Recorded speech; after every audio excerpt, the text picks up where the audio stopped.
السلام علیکم میرے عزیز ہم وطنوں. آج بات کرتے ہیں سب سے پہلے تو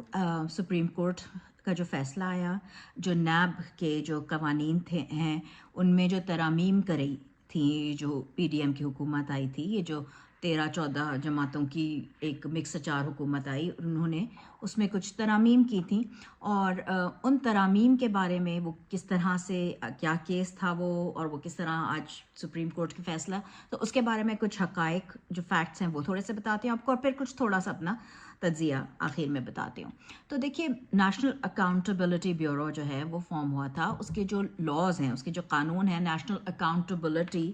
آرڈیننس کہلاتی ہے، وہ 1999 میں شروع ہوئی تھی. اور اس کے جو کچھ قوانین ہیں ان میں گزشتہ جو حکومت تھی پی ڈی ایم کی، انہوں نے کچھ قوانین میں چینجز کی تھیں، کچھ چیزیں کچھ رد و بدل کی تھی،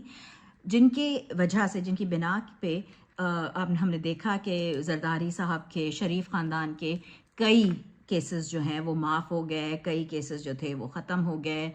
مریم بی بی کو ہم نے دیکھا کہ کس طرح سے وہ اپنا آرام سے چلتی پھر رہی ہیں، کوئی ان کو پوچھ گچھ نہیں ہے، کوئی وہ نہیں ہے. تو یہ بھی دیکھا کہ شہباز شریف بھی ماشاء اللہ آئے، انہوں نے حکومت کی، وزیر اعظم رہے، اور پھر جیسے ہی ان کی مدت ختم ہوئی تو وہ اپنے آبائی گاؤں لندن ایک دفعہ پھر واپس چلے گئے کہ اب دیکھیے کیا ہوتا ہے الیکشنز کا، تو آئیں گے دیکھیں گے حکومت کرنے کے لیے. لیکن بہرحال اب ہوا یہ تھا کہ عمران خان صاحب نے ان ترامیم کو چیلنج کیا تھا کہ یہ جو ہے یہ فل کورٹ نہیں تھا، کوئی پراپر فل ہاؤس نہیں تھا پارلیمنٹ کا، کوئی وہ نہیں تھی، کوئی پراپر اپوزیشن نہیں تھی. تو ان کا پاس ہونا جو ہے اس کو سپریم کورٹ میں خان صاحب نے چیلنج کیا تھا. تو اس کے بعد اس پہ فیصلہ محفوظ جو ہے وہ ہو چکا تھا 5 ستمبر کو، اور وہ کل جو ہے وہ چیف جسٹس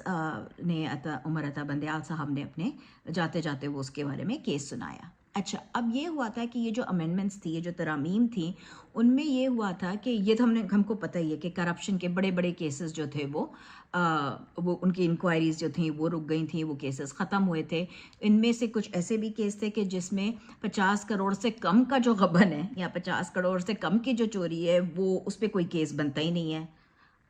مطلب غریب ملک میں میں کیا کہوں اس کے بارے میں، ٹھیک ہے. اس کے علاوہ یہ تھا کہ جب نیب کا کیس آتا ہے، رائٹ، تو اس کے اندر یہ ہوتا ہے کہ جو آپ کے اثاثے ہیں، چاہے وہ بے نامی اثاثے ہوں یا جو آپ کے آمدن سے زیادہ اثاثے ہوں، ان کے بارے میں سوال اٹھتا ہے. وہ نیب پوچھتے ہیں آپ سے کہ جب وہ کیس ہوتا ہے تو وہ پروسیکیوشن جو ہوتی ہے وہ آپ سے، جو مقدمہ جنہوں نے دائر کیا ہے، تو وہ آپ سے، ان کا وکیل پوچھتے ہیں کہ بھئی یہ اثاثے کس طرح سے آئے آپ کے، کیونکہ یہ تو آپ کے آمدن سے زیادہ کے ذرائع وہ ہے، تو ان کے آپ کیا ذرائع ہیں یہ آپ بتائیے ہم کو. تو انہوں نے جو ترامیم کی تھیں اس میں انہوں نے کہا تھا کہ یہ برڈن جو ہے کہ ہم کو یہ پروف کرنا کہ ہمارے پاس کہاں سے آئی ہے، اس کے بجائے جنہوں نے کیس کیا ہے، مطلب کہ جو پروسیکیوشن ہے، جنہوں نے مقدمہ دائر کرنا، جو یوزلی اسٹیٹ ہوتی ہے، جو کہ ملک کی طرف سے ہی دائر ہوا ہوتا ہے، یہ نیب کی طرف سے حکم ہوتا ہے، تو وہ ان کو اپروو کرنا پڑے گا کہ آپ نے ایکچولی جو ہے وہ غلط طریقے سے یہ پیسہ کمایا. آپ کو یہ نہیں دینی پڑے گی صفائی کہ آپ کے جو منی ٹریل ہوتی ہے، جو ایک وہ ہوتا ہے، آپ پروف کرتے ہیں کہ جی ہم نے یہ کیا، یہ بیچا، یہ خریدا، یہاں سے کیا، ہماری یہاں سے آمدنی آئی، اتنا ہم نے ٹیکس دیا. تو وہ سارا کچھ جو ہے وہ اب مدعی کو نہیں دینا پڑے گا. تو یہ خان صاحب نے ظاہر ہے کہ اس بات کو بھی چیلنج کیا تھا. تو اب یہ ہوا ہے کہ جو سپریم کورٹ کا جو فیصلہ ہے اس میں انہوں نے یہ تمام ترامیم کو خارج کر دیا ہے کہ اب یہ ترامیم جو ہیں یہ نہیں ہیں. اور جو پرانی ترامیم تھیں، جس میں کہ یہ نہیں ہے کہ 50 کروڑ سے چاہے کم ہو یا زیادہ ہو،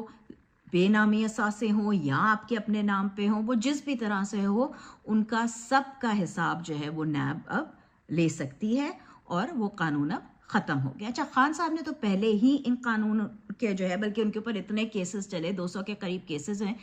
لیکن انہوں نے کبھی بھی کہا کہ نہیں، یہ جو رد بدل ہوئے یہ جو کیسز ہیں ان قوانین پہ نہیں، میرے پرانے ہی قانون جو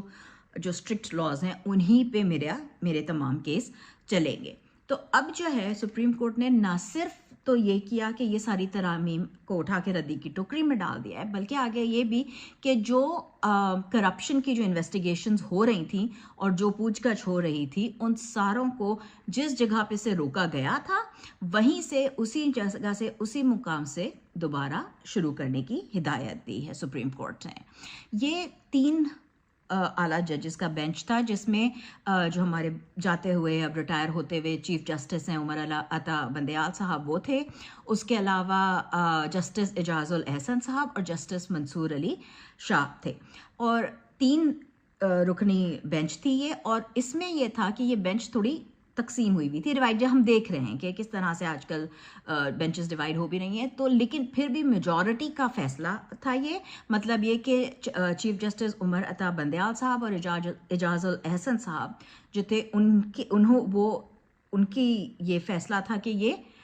ترامیم جو ہیں یہ روک دی جائیں گی، اور جب کہ جسٹس منصور علی شاہ کا کہنا یہ تھا کہ نہیں، وہ اس بینچ کے یا اس پروسیڈنگز کے ہی خلاف تھے کہ یہ کیونکہ اس وقت کوئی پراپر الیکٹڈ گورنمنٹ نہیں ہے، جو حکومت ہے وہ اس وقت خالی اس کام کے لیے آئی ہے کہ وہ الیکشنز کروائے، کیونکہ یہ کام ہے کیئر ٹیکر حکومت ہے، یہ تو نگران سیٹ اپ ہے، تو وہ یہ چاہتے تھے کہ ان کا کہنا یہ تھا کہ یہ اس وقت تک روکا جائے کیس جب تک کہ ایک الیکٹڈ، ایک منتخب کی ہوئی جو عوام کی نمائندہ حکومت نہیں آ جاتی ہے۔ بہرحال میجورٹی کی وجہ سے یہ کیس ڈیسائیڈ ہو گیا ہے۔ اچھا، اس کے علاوہ تو وہ مینٹینیبلٹی کو کویسچن کر رہے تھے، لیکن یہ اس طرح سے اس کے باوجود یہ فیصلہ ہو گیا ہے۔ اچھا، اب کچھ لوگوں نے، میں نے سنا تھا وہ پی ٹی آئی کی اسپیس میں بھی میں نے سنا تھا، اور کچھ لوگوں نے یہ سوال کیا ہے کہ تو کیا یہ چیلنج نہیں ہو سکتا؟ یہ تو یوزولی قانوناً تو یہ ہوتا ہے کہ جو سپریم کورٹ ہوتا ہے وہ کسی بھی ملک میں اعلیٰ ترین عدالت ہوتی ہے، اور سپریم کورٹ کے کیے ہوئے فیصلے کو کسی اور کورٹ میں چیلنج نہیں کیا جاتا۔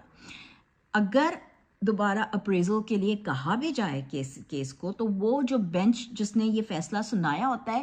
وہی بینچ ریویو کرتی ہے۔ تو چیف جسٹس عمر عطا بندیال تو ہو رہے ہیں ریٹائر، باقی 2 لوگ ہیں، لیکن اب یہ کیا ہوتا ہے، کس طرح سے اس فیصلے کے اوپر کچھ رد عمل ہوگا، کس طرح سے کس قسم کی اس کے بارے میں اپریزل کے بارے میں کہا جائے گا، ابھی کچھ کہہ نہیں سکتے۔ میں نے آپ کو قانوناً آئین کے مطابق کیا ہوتا ہے وہ بتا دیا، لیکن جو کچھ عدلیہ کا نظام ہے جو اس وقت چل رہا ہے وہ بھی آپ کے سامنے ہے۔ تو بس یہ ہے کہ آگے دیکھتے ہیں کہ آگے آنے والے دنوں میں کیا ہوتا ہے۔ میرا پرسنلی یہ خیال ہے کہ جو سننے میں آ رہا تھا کہ نواز شریف صاحب دوبارہ لندن سے پاکستان کی طرف آئیں گے، مجھے لگتا نہیں ہے کہ اب دوبارہ شاید اس طرح ہو جائے۔ اگر یہ چیلنج نہیں ہوتا ہے اور یہ رہتا ہے یہی کورٹ میں